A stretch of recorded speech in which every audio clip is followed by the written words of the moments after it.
To all of you who are watching this Acts of Faith Generation program, I extend my heartfelt greetings to all. ఈ acts of faith generation అనే కార్యక్రమాన్ని వీక్షిస్తున్న మీ అందరికీ కూడా నా హృదయపూర్వకమైన వందనాలు తెలియజేస్తున్నాను. మీ అందరికీ నా వందనాలు. Now let's read one scripture from the Bible. Bible నుండి ఒక వచనం మనం చదువుకుందాం. Psalms chapter 32 verse 8. 32వ కీర్తన 8వ వచనం. I will counsel you with my eye upon you.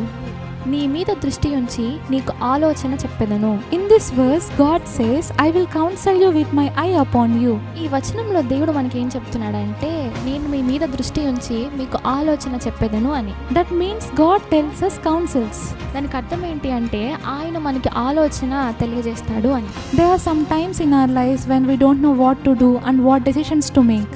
మన జీవితంలో కొన్ని సమయాల్లో మనం ఏం చేయాలో, ఎటువంటి నిర్ణయాలు తీసుకోవాలో మనకు తెలియదు. God promises today that He reveal His counsel to us in times like this. ఇటువంటి సమయాల్లో దేవుడు తన ఆలోచనని మనకి తెలియజేస్తానని ఈ రోజు మనతో వాగ్దానం చేస్తున్నాడు. Counsel is needed for many things these days. ఈ రోజుల్లో మనకి చాలా విషయాల్లో ఆలోచన అవసరం. Counsel is needed for peace in families. కుటుంబంలో సమాధానం కోసం ఆలోచన అవసరం. Counsel is needed to improve economic conditions.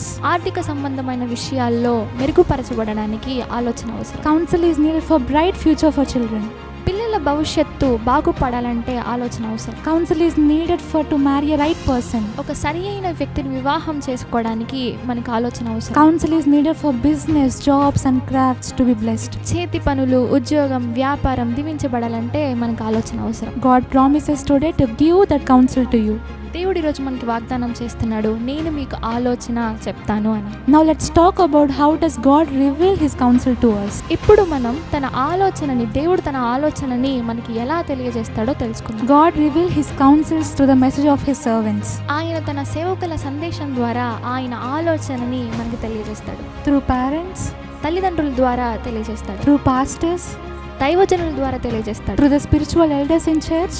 సంఘంలో ఉన్న ఆత్మీయ పెద్దల ద్వారా తన ఆలోచన మనకు తెలియజేస్తాడు. Mainly God reveal His counsel through His words. ముఖ్యంగా ఆయన వాక్యం ద్వారా దేవుని ఆలోచనని మనకు తెలియజేస్తాడు. According to Isaiah chapter 9 verse 6, the word says, our God is a wonderful counselor.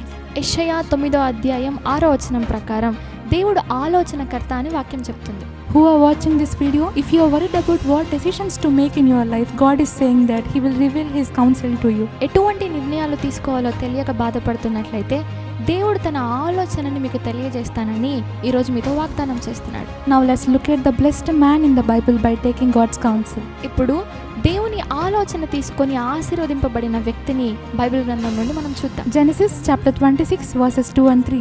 ఆదికాండం 26వ అధ్యాయం 2-3 వచనం మనం చదువుకుందాం. And the Lord appeared to him and said, do not go down to Egypt, dwell in the land of which I shall tell you, sojourn in the land, and I will be with you and will bless you.